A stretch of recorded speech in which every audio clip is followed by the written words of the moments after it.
Okay, in this video, we're starting our derivative rules for this year. So we're going to learn two today, product rule and quotient rule for derivatives. Okay, so the product rule looks like this on your reference sheet. If we have some equation y equals u times v, then what we're doing is we're leaving u the same and we're taking the derivative of v plus leaving v the same and taking the derivative of u. Okay, another way to write this is if I have some function or some equation f of x times g of x, then I can say the first function, which would be f of x, times the derivative of the second, plus the second as it is, times the derivative of the first. So that's just another way to write it. But this is the way that you're going to see it on your reference sheet, although you probably have it memorized. And the easiest way to do that is to memorize it in words. And that's why I've written this. So this is first times the derivative of the second plus the second times the derivative of the first. So you're going to hear me say that a lot in this video and a lot in class. And after saying it a few times in your head to yourself, you will have it memorized. So let's look at the first example. Here's an equation. I have an x here and I have an x here. So this is considered my first and this is considered my second. Now, this one's pretty easy. I could multiply those binomials out and take the derivative, but you're going to see some that are a lot more complex and you wouldn't want to do that. So we need to know our rule. So if I'm taking the derivative of this, dy dx, I'm going to take the first and leave it as it is. And I'm going to multiply by the derivative of the second. So the derivative of x squared minus 5 is 2x. So first times the derivative of the second plus the second, just like you see it, times the derivative of the first. And the derivative of the first is 2. If you take the derivative of 2x plus 3, you just get 2. And so that's my derivative. I do want to clean this up just a little bit. So I'm going to distribute this 2x to this binomial here, and I'm going to get 4x squared plus 6x. And then I'm going to distribute this 2 to this binomial, and I'm going to get a positive 2x squared minus 10. Combining like terms is going to give me 4x squared and 2x squared gives me 6x squared plus 6x minus 10. And since all we were asked for is the derivative, that is it. And then, of course, in class, we'll look at what can we do with that as far as we can find stationary points and we can find slope, and you guys know how to do all of that. Okay? All right, let's look at one more product rule. And now this one is actually going to be product and chain rule. And we learned a chain rule last year, so you're going to get a real quick refresher. But because of this 6 right here on this power, this is going to be chain rule because this is going to be 1, my first, and this is going to be my second, but we definitely don't want to multiply x minus 1 out 6 times. And so this is going to be chain rule.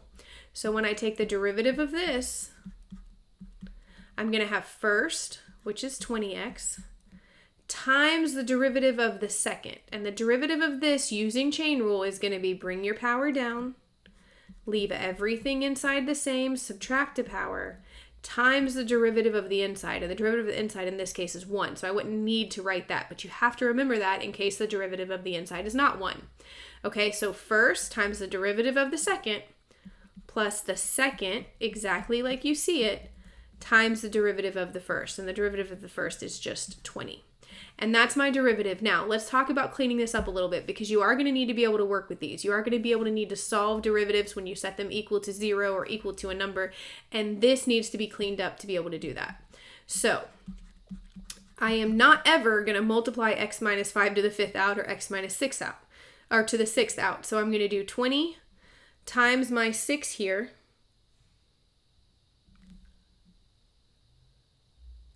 which is going to be 120x, and then I have x minus 1 to the 5th plus, I'm going to put the 20 in front, x minus 1 to the 6th. So this is what I have, and this is my derivative, and if you're only asked for the derivative, you can stop here. But we need to know how to work with this in case we are asked to find stationary points where we would set this equal to 0 and solve. So we are going to do a little bit with this just so you understand it. I am going to take out either a greatest common factor, which you see that there is one here with the 20 and the 120, But I really, really want to make sure I take out a greatest common factor of these, because notice x minus 1 is the same and x minus 1 is the same, but I have 5 of them here and 6 of them here. So I can take out an x minus 1 to my smallest power, and my smallest power is 5. Okay, I can take that out. Now, in this case, I can also take out 20. And what I'm going to have is when I do 120 divided by 20, I'm going to get 6. I still have that x, but I've taken out x minus 1 to the 5th, so I don't have that anymore. On this side, I'm not going to have the 20, and I've taken out 5 of these, but there's going to be 1 left. And so that's what I have. And so I can clean this up just a tad more by writing the front and then combining like terms in here. And so 6x plus x is going to be 7x minus 1. And notice that this is now in factored form. So if I needed to set this equal to 0 and solve, I would really just be solving the inside of these. And so that's why we need to be able to get to this form. We need to be able to take out a greatest common factor. Okay? All right, let's look at quotient rule.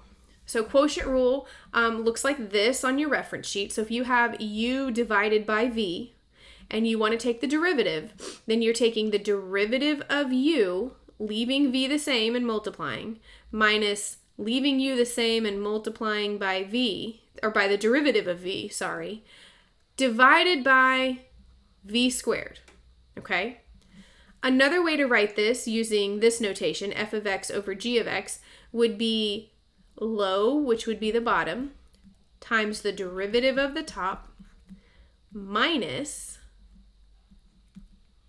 the top times the derivative of the bottom, all over the bottom squared. Okay, again, words are the easiest way to remember this, so say it multiple times, but this is low d high, where d means the derivative. So low, which would be bottom, times the derivative of high, minus high times the derivative of low, over the square of what's below. Notice the square of what's below, it doesn't say derivative, so that's just the square of the denominator. But you have a derivative here and a derivative here. So again, you're going to hear me say this a lot. Let's look at some examples. So here's my quotient. So to find the derivative of this, I'm going to have low, that's the bottom, d high. So I'm taking the derivative of the numerator, which is going to be 6x, minus high, which is the numerator, times the derivative of low, the denominator, which is the derivative of that is 5. And then I have to always remember to put all of this over the denominator squared. So low d high minus high d low over the square of what's below. And so this is really my derivative, but of course we're going to clean it up a little bit. We're going to distribute this 6x over here. We're going to get 30x squared plus 6x. Now be careful, you're distributing this 5, but you also really have this negative to distribute. So if you want to write the 5 in front and then distribute it, you can. But you're going to get negative 15x squared plus 10 over the denominator squared. Now again, we don't ever need to multiply this out, okay? Because this can be solved the way it is. We don't want the denominator to be more complex. This is already essentially factored form. So I want to clean up the top. So 30x squared minus 15x squared is going to be 15x squared plus 6x plus 10 divided by, and I'm going to leave this the same, 5x plus 1 squared. And that is my derivative of this, of where we started, okay? All right, let's look at one more together. Okay, so I'm going to have low d high. So the derivative of the numerator is 2x minus high d low, and the derivative of the denominator is 3. All over the square of what's below, which is 3x minus 1 squared. And then again, this is basic algebra now. We're cleaning this up. We're going to distribute the 2x, and I'm going to get 6x squared minus 2x. Again, be careful because you have to distribute this negative and the 3. That's going to give me negative 3x squared minus 3 over 3x minus 1 squared. Simplifying the top gives me 3x squared minus 2x minus 3 all over 3x minus 1 squared. And that is my derivative. Okay, on this next one, I want you to take a minute and I want you to pause the video and I want you to try this one yourself and then check your answer with me. Okay, again, low, d high, the derivative of the numerator is 3, minus high, d low, the derivative of the denominator is 1, over the square of what's below. Clean it up a little bit. You should have gotten 3x minus 6 minus 3x minus 1 over your denominator here. All right, and then the 3x's cancel, and I actually just get negative 7 over x minus 2 squared. And that's my answer. Okay, we do have just one more I want you to look at. So this one has a square root in the bottom.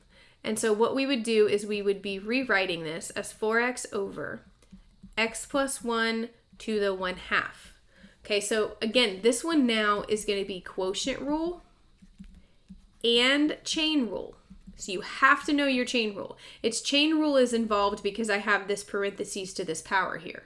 Okay, so we're going to have low, d high, the derivative of the top is 4, minus high, d low, and the derivative of the bottom is going to be, so I'm going to put a dot here, or you could put this in parentheses, either way. The derivative of the bottom is going to be 1/2, because I'm bringing my power to the front. Everything inside stays the same, and I'm subtracting a power from 1/2, which is going to give me negative 1/2. And then technically times the derivative of the inside, which is 1. You have to be careful that you remember that because it's not always 1. Okay, so this was low d high minus high d low. That was chain rule. D low was chain rule. Over the square of what's below, which looks like this. X plus 1 to the 1/2 all squared. So now we do want to clean this up some, okay? But again, what I want you to notice here is that we have a common factor in the top that I can take out. Okay, and I'm going to want to do that to make it easier for me to solve. Now, I do also have the 4, so I could take out the 4 as well. But what you might want to do is clean it up first because I have this 4x times this 1/2. So yeah, let's do that. Let's rewrite this as x plus 1 to the 1/2 times 4.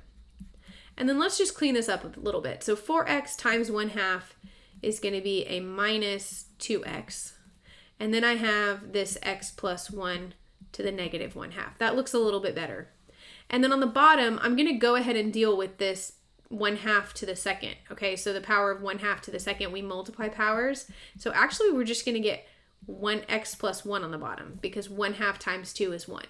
So now we're looking at this, and I want to take out a greatest common factor from this. I could take out a 2 as well, okay? You always take out, for the greatest common factor, the smallest power. And in this case, the smallest power is negative 1/2. So this is the one I'm taking out. Now, you can also pull the 2 out. Okay, so think about what you have left. Okay, what would I have to multiply by over here to get x plus 1 to the 1/2 times 4? Well, I'm definitely going to need a 2, right? But I'm also going to need what here? I'm going to need an x plus 1 to what? What you're thinking about is you're thinking, what if I divided this by this here? So that would be 1/2 minus negative 1/2, which would actually just give me 1 right there. So I don't have to write that. So it works out really nicely. And then I'm going to have minus, I've already taken a 2 out. I'm going to have my x. And then I took this whole thing out. This x plus 1 to the negative 1/2, it's all right here. So that's what I have. Now, a way for you to check that in your head, just real quick, is to make sure that if you multiplied this by what was inside, would you come out to what was on your numerator here? So you do need to check that and make sure that you're going to get that you're going to be good there because you don't want to mess it up at this step. Okay? All right. And then we're just going to simplify the inside of this now. So we're going to have 2 parentheses x plus 1 to the negative 1/2. And then on the inside here, this is going to be 2x when I distribute. So this is going to be 2x plus 2 minus x. So 2x minus x is going to give me an x plus 2. So I have this, but there is one more step. Notice that these two are similar, x plus 1 on the inside. So I could actually move this one down to the bottom and combine these two. Or I could combine those two by understanding my rules of exponents. So I'm going to have the 2 left, and I'm going to have the x plus 2 left on the top. But this is negative 1/2 minus 1 here. So I'm actually going to have x plus 1 to the 3/2 on the bottom. However you want to look at that. You can move this x plus 1 to the negative 1/2 down to make it a positive 1/2 and then combine using your powers. Or you can subtract here and then move it. But this is the simplified version. That is the answer that I want to get for this. Okay? All right. If you need to rewind and watch any of this, do that. But make sure you know this well, and I will see you in class.